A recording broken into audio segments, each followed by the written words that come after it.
नमस्कार दोस्तों, स्वागत है आप सभी का आपके अपने YouTube चैनल STC क्लासेस में।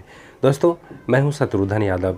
इस वीडियो में रेलवे ग्रुप डी एग्ज़ाम के लिए 10 अति महत्वपूर्ण प्रश्नों को लाया हूं जो पिछले पेपर में पूछे गए थे।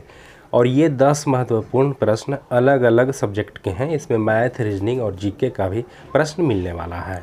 इसमें कोई यह निश्चित नहीं है कि एक ही सब्जेक्ट से है।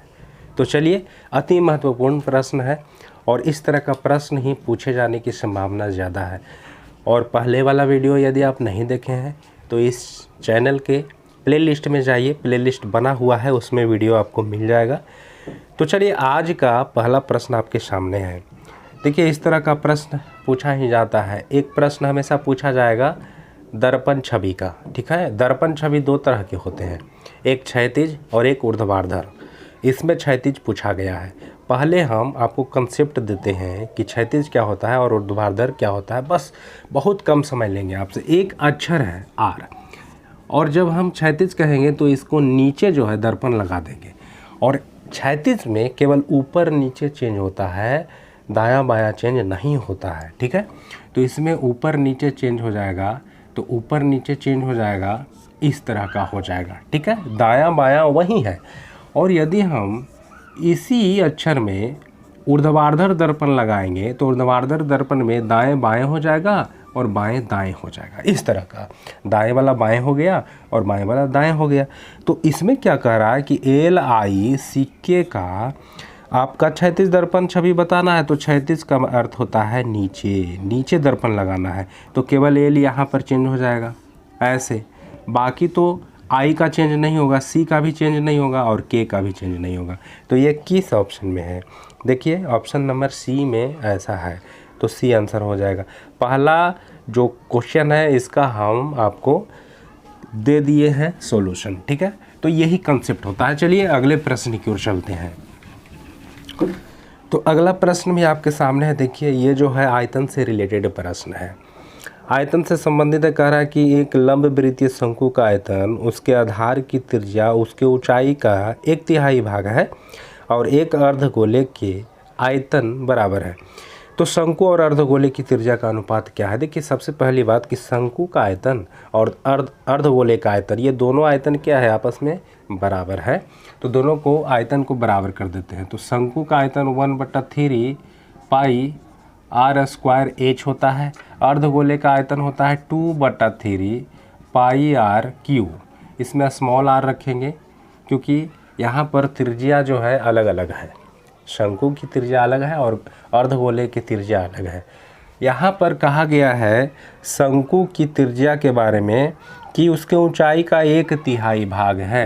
शंकु का जो त्रिज्या है वह ऊंचाई का, इसका ऊंचाई का 1/3 है। तो h बराबर 3r लिखा जाएगा। h बराबर कितना लिखेंगे? 3r लिखेंगे। चलिए रख दीजिए। ये पहले 3 से 3 काटिए और यहाँ पे कांस्टेंट जो पाई है उसको भी काट दिए। r³, h का वैल्यू रखेंगे 3r, ठीक है। यहाँ 2r³। यहाँ पे आ गया कि 3 कैपिटल R के क्यू बराबर 2 स्मॉल r के क्यू। यहाँ पर यही हमको चाहिए, ध्यान दीजिएगा, यही चाहिए जो ज्ञात करना है ना, यही चाहिए। अब ये Q है तो Q बराबर के दूसरा साइड ले जाएंगे Q को, तो क्या कर देगा? इस तरह से कर देगा। तो बताइए किस ऑप्शन में है? ऑप्शन नंबर 4 में है। तो इसका आंसर 4 हो गया। तो ऐसे प्रश्नों में ना सबसे पहले आप फार्मूला रट जाइए। फार्मूला में कोई दिक्कत नहीं होना चाहिए। शंकु की आयतन आपको याद ही नहीं रहेगा तो कैसे बना पाइएगा, है ना। फार्मूला डेली देखिए, डेली देखिए, चाहे फिजिक्स का फार्मूला हो, चाहे केमिस्ट्री का फार्मूला हो, चाहे मैथ की फार्मूला हो, उसको एक बार डेली देखना है जब तक एग्ज़ाम नहीं होता है तब तक, है ना। कन्फ्यूज़न उत्पन्न नहीं होना चाहिए। चलिए अगले प्रश्न की ओर चलते हैं। प्रश्न देखिए आपके सामने है। प्रश्न करा 1.8 मीटर लंबे, 1.5 मीटर चौड़े और 1.2 मीटर ऊंचे एक लकड़ी के खांचे को लोहे के घनों से भरा जाता है। लोहे के घनों से भरा जाता है जो 6 सेंटीमीटर चौड़े हैं। लोहा के जो घन है ना उसकी चौड़ाई है 6 सेंटीमीटर। और जिसका लंबाई चौड़ाई ऊंचाई रहे वह तो घनाभ होता है। तो ऐसे में कह रहा है कि उन लोहे के घनों की अधिकतम संख्या क्या होगी। अब देखिए लोहे की अधिकतम घनों की संख्या आपको ज्ञात करना है। तो क्या करना है कि जो बड़ा आकृति है जिसमें लोहा भरा जा रहा है, घन भरा जा रहा है, उस बड़े आकृति का आयतन ज्ञात करना है और एक घन के आयतन से उसको भाग दे देना है। बड़े बर्तन की आयतन बटा एक घन की आयतन, तभी तो संख्या निकलेगा। तो यहाँ पर दिक्कत यह है कि मीटर में दिया गया है। 1.8 मीटर को जब हम चेंज करेंगे तो 180 सेंटीमीटर होगा, क्योंकि 100 से जब गुना करेंगे एक जीरो कटेगा, एक जीरो बचेगा। तो इस तरह से सभी में होगा। तो घनों की अधिकतम संख्या निकलेगा। देखिए इसमें केवल क्वेश्चन है, ऐसा नहीं है कि हल है। आप देख सकते हैं केवल क्वेश्चन ही होता है, ठीक है। आप लोग कह सकते हैं कि सर देख करके लिख देते हैं, ऐसा कुछ नहीं है। हम भी पहले जो है प्रैक्टिस कर लेते हैं, या तो हम पहले बनाए हैं तभी ये क्वेश्चन आया है, और इसको फुल कॉन्फिडेंस के साथ बनाते हैं। ऐसा नहीं है कि हम चीटिंग करके बनाते हैं, ठीक है। आप देखते जाइए। तो बस इसमें क्या करना है कि लंबाई गुने चौड़ाई गुने ऊंचाई करना है। तो 180 सेंटीमीटर होगा, उसके बाद 150 सेंटीमीटर हो जाएगा, उसके बाद 120 सेंटीमीटर हो जाएगा, और नीचे 6 गुने 6 गुने 6। क्यों? घन का आयतन भुजा के क्यू और घनाभ का आयतन लंबाई गुने चौड़ाई गुने ऊंचाई, ठीक है। इसको हल कीजिएगा।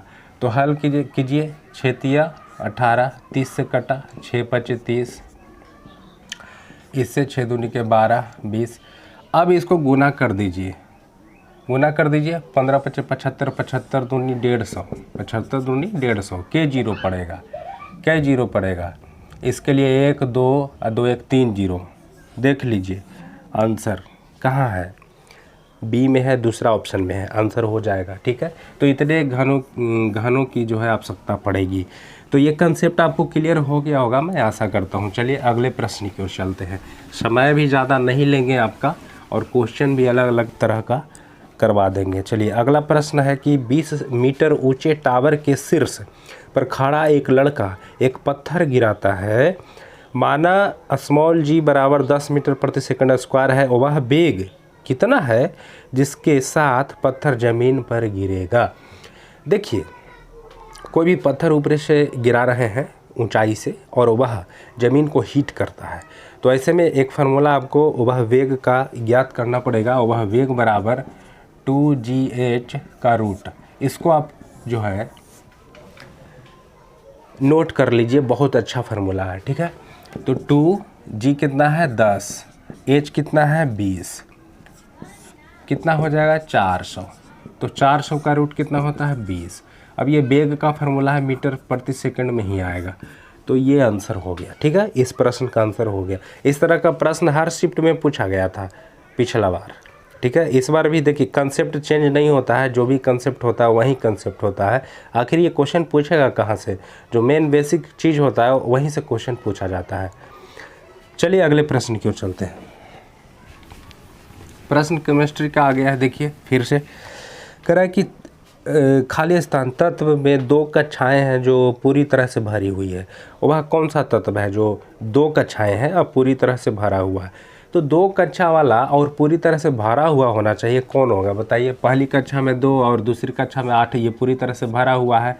तो 10 नियॉन हो जाएगा ना, कौन सा हो जाएगा नियॉन। बात करते हैं आर्गन का। आर्गन में तो 3 कक्षाएँ हो जाएगी। आर्गन 18 कितना हो जाएगा 2 8 8 हो जाएगा। तो इस तरह से आर्गन तो होगा नहीं ना, नहीं नियॉन ही हो जाएगा। तो आंसर इसका नियॉन है। देखिए कंसेप्ट जो है, कंसेप्ट पकड़िए, कक्षा कितने है, पूरा भरा हुआ है कि नहीं, तो ये सब केमिस्ट्री की बातें हैं। चलिए अगले प्रश्न की ओर चलते हैं। एक प्राकृतिक संख्या 1 के अलावा का वर्ग या तो 3 का गुणज या 3 के गुणज से कितना अधिक होता है। 1 के अलावा, 1 छोड़ देना है प्राकृतिक संख्या में, उसको वर्ग करना है। कह रहा है कि जो वर्ग करते हैं वह 3 के गुणज से कितना अधिक होता है, या 3 के गुणज भी होना चाहिए। तो 1 को छोड़ देते हैं, 2 को वर्ग करते हैं, 2 दूनी 4। तो इसमें 3 का गुणज, इसको क्या लिख सकते हैं 3 + 1, 3 का गुणज से 1, ये ज़्यादा आ गया, ठीक है। चलिए आगे चलते हैं। 3 का क्यू, 3 3 9, ये तो 3 का गुणज ही है। 4 स्क्वायर करना है ना, स्क्वायर 4 का स्क्वायर 4 4 16। इसमें क्या करना है, तो ये 15 + 1 आ जाएगा, ध्यान दीजिएगा 15 + 1 तो ये 3 का गुणज है ना, 15 क्या है 3 का गुणज है। तो इस तरह से 5 के स्क्वायर करके भी देखते हैं 25, तो ये 24 + 1 हो जाएगा। तो देखते हैं अधिकतर में +1 यानी एक अधिक आएगा। 3 के गुणज से कितना अधिक आएगा, एक अधिक आएगा, आप देख लिए यहाँ पे, ठीक है। तो इस तरह के क्वेश्चन को आराम से देखिए और आसानी से बना दीजिए, बस कंसेप्ट क्लियर होना चाहिए, सही तरह से इसको पढ़ना चाहिए, ठीक है। और ये जो प्रश्न देखिए जितना भी दिया है ना एग्ज़ाम 29% ही राइट आंसर दे पाया है। देखिए नीचे लिखा हुआ आप देख सकते हैं 29% मात्र जो है जितना भी एग्ज़ाम दिया था टेक्स्ट बुक में इसका सही जवाब दिया है। चलिए अगले प्रश्न की ओर चलते हैं। प्रश्न आपके सामने है, देखिए बोर्ड मास का प्रश्न आ गया है। पहले का कर पीछे भाग तब गुना तब जोड़ घटाव, है ना। बोर्ड मास देखिए सबसे पहले ब्रैकेट, उसके बाद ऑफ वाला काम करना है। तो इसमें सबसे पहले छोटा ब्रैकेट की ओर चलते हैं। तो 4 + 9 है। देखिए इसको हम पेन इसको लिखेंगे भी नहीं है, अपने से आंसर आ जाएगा, ठीक है ना। 4 + 9 की जगह तो 13। अब 13 से हमको 52 में भाग देना है, तो 13 × 52 4। अब ये 4 आया है तो 8 में गुना नहीं कर देना है, क्योंकि पहले तो भाग क्रिया करना है। तो 32 में 8 से भाग दीजिएगा तो 4। अब 4 4 गुना होगा, 4 4 16, 16 3 आगे है प्लस, 16 3 19, ठीक है। तो इसका आंसर कितना आएगा 19। तो देखिए ये भी प्रश्न बन गया आसानी से। पहले ब्रैकेट की ओर चलेंगे, छोटी ब्रैकेट को हल करेंगे, उसके बाद ऑफ वाला करेंगे, उसके बाद सबसे पहले भाग वाला क्रिया करेंगे, उसके बाद जोड़ घटाव कर दीजिए। चलिए आगे है, देखिए प्रश्न आपके सामने है। नीचे 5 वर्षों में कंपनी X और Y द्वारा चीनी के उत्पादन की मात्रा दी गई है। उत्पादन मात्रा को लाख टन में दर्शाया गया है। लाख टन में दर्शाया गया है, समझ रहे हैं। बस 2000 और बस 2004 में कंपनी X और Y के कुल उत्पादन में कितना अंतर है। देखिए अगर हम देखें तो इसमें भी कॉपी कलम उठाने की कोई ज़रूरत नहीं है, क्योंकि 2000 की अगर हम ग्राफ देखें तो 2000 में X और Y दोनों 40-40 है, तो 40-40 80 लाख टन हो जाएगा। 2004 की बात करते हैं तो X और Y दोनों 60 और 60 है, तो 60-60 120 लाख टन हो गया। 120 में से 80 लाख टन घटाएंगे, तो 120 में से 80 घटेगा तो कितना बचेगा 40 बचेगा। तो 40 लाख टन कौन है, ऑप्शन देख लीजिए। 40 अलग करके फिर लाख टन कर दीजिए, तो आंसर 3 इसका आंसर होने वाला है। तो इस तरह का ग्राफ वाला भी प्रश्न पूछा जाता है, बस ध्यान से पढ़ना होता है, जो कहता है वही करना होता है। चलिए आगे चलते हैं। फिर से बोर्ड मास वाला क्वेश्चन आ गया। ये गलती से गलती हो गया था, लेकिन अभी मैं कलम भी नहीं उठाऊंगा, अपने से ये बन जाएगा। देखिए आसानी से बोर्ड मास क्या कहता है कि सबसे पहले ब्रैकेट की ओर चलिए, सबसे पहले छोटी ब्रैकेट को हल करना है और उसके बाद ऑफ वाला। तो इसमें हम छोटी ब्रैकेट में चलते हैं। तो छोटी ब्रैकेट में 7 ऑफ 4 है, उसका काम पहले करेंगे। ऑफ मैंने गुना होता है, तो 7 ऑफ 4 मतलब 7 28। अब 112 में 28 से भाग दे देंगे तो 4 आ जाएगा। 28 चौबलियों तल से 4। अब 25 में से 4 घटेगा तो 21, ठीक है। ध्यान से देखते जाइए। 21 37 में 21 घटेगा, 37 में 21 घटेगा तो 16 आ जाएगा। 16। अब 40 में से 16 घटने वाला है, तो 40 में से 16 घटेगा तो कितना आ जाएगा 24। अब 24 से भाग देना है 144 में, तो 144 में 24 से भाग देंगे तो कितना आंसर आ जाएगा, 24 छक्का कितना होता है 6 × 24, 6 दूनी 12 2 14, तो ये आंसर आ जाएगा 24। तो 6 से कटा है ना, 24 से तो भाग देना है 144 में, तो आंसर 6 आने वाला है। इसका आंसर 4 आ जाएगा। 4 में क्या है 6 से भाग दिया तो 144 आया है, इधर 24 आया था। तो बोर्ड मास वाला जो क्वेश्चन होता है ना, उसका नियम है पहले छोटी ब्रैकेट, फिर ऑफ, उसके बाद डिवाइड भाग, उसके बाद मल्टीपल, उसके बाद जो है ऐड, उसके बाद सब्ट्रैक्शन। तो इस तरह से चलिए अगले प्रश्न की ओर चलते हैं। प्रश्न आपके सामने है, देखिए 3 संख्याओं का औसत 20 है। इन आंकड़ों के समूह की सीमा 12 है, जबकि 2 सबसे छोटी संख्याओं के बीच का अंतर 3 है। तो 3 प्राकृत संख्याओं में से सबसे छोटी संख्या कौन सी है। इस तरह का प्रश्न हर शिफ्ट में पूछा गया था पिछले वर्ष में। हर शिफ्ट में बीच में सीमा दे दिया था, यही जो है लड़कन को जो है थोड़ा सा कंफ्यूज करवा रहा था कि सीमा क्या होती है। देखिए सीमा होती है बड़ी संख्या और छोटी संख्या, उच्च सीमा और निम्न सीमा के इन अंतर को क्या कहते हैं, सीमा कहते हैं, उच्च मान और निम्न मान के अंतर को। अब यहाँ देखिए क्या कह रहा है, इसको ये बनेगा कैसे। सबसे छोटी संख्या x मानिए, माना छोटी संख्या क्या होगा, x होगा। अब यहाँ पे कह रहा है कि दो सबसे छोटी संख्या के बीच का अंतर 3 है। एक और छोटी संख्या है, तो ये सबसे छोटी है, तो इसके बाद वाला दूसरी संख्या कितना होगा, दूसरी संख्या हो जाएगा x + 3। बात समझिए, तभी तो ये दोनों में दोनों छोटा है, दोनों छोटका का अंतर 3 आएगा। अब बड़ी संख्या क्या हो जाएगा, बड़ी संख्या यहाँ पर कह रहा है कि सीमा 12 है, यानी छोटी संख्या बड़ी संख्या दोनों का अंतर 12 है, तो x + 12 हो जाएगा। ध्यान दीजिए, ये दोनों में अंतर करेंगे तो कितना आना चाहिए, 12 आना चाहिए, तो 12 आएगा ही। अब ये तीनों का योग कर दीजिए, जबकि कह रहा है कि तीनों संख्याओं का औसत है 20। तीनों को जोड़ करके क्या लिख सकते हैं, तीनों को जोड़ करके क्या लिख सकते हैं, औसत है 20, तो योग कितना होगा, 20 या 60। चलिए 3x 12 3 15 घट जाएगा, 15 घटा दीजिए तो 45, 15 या 45, छोटी संख्या 15 आंसर। तो छोटी संख्या 15, छोटी संख्या प्राकृत संख्याओं में सबसे बड़ी संख्या क्या है, ये ज्ञात करना है ना। हम भी कन्फ्यूज आ गए थे। बड़ी संख्या, तो बड़ी संख्या क्या है, x + 12 है, तो 15 + 12 कितना आ जाएगा, 27 आंसर हो गया। तो इस तरह से बनता है। तो सीमा दे करके, बीच में जो सीमा दे दिया है 12, ये दे करके सभी को कंफ्यूज थोड़ा सा कर दिया था। तो ये था इस वीडियो का 10 प्रश्न। इस वीडियो में 10 प्रश्न हो चुका है और मैं आशा करता हूँ कि ये सभी प्रश्न आप आसानी से सीख चुके होंगे और इस तरह का वीडियो का आप इंतज़ार कर रहे होंगे। तो इंतज़ार करना नहीं है, डेली शाम में अपलोड हो जाएगा 10 क्वेश्चन, और ऐसे ही काफ़ी इंटरेस्टेड क्वेश्चन होगा आगे और आने वाला। जिस तरह के प्रीवियस पेपर में पूछा गया था, सभी प्रश्न प्रीवियस पेपर के ही होंगे।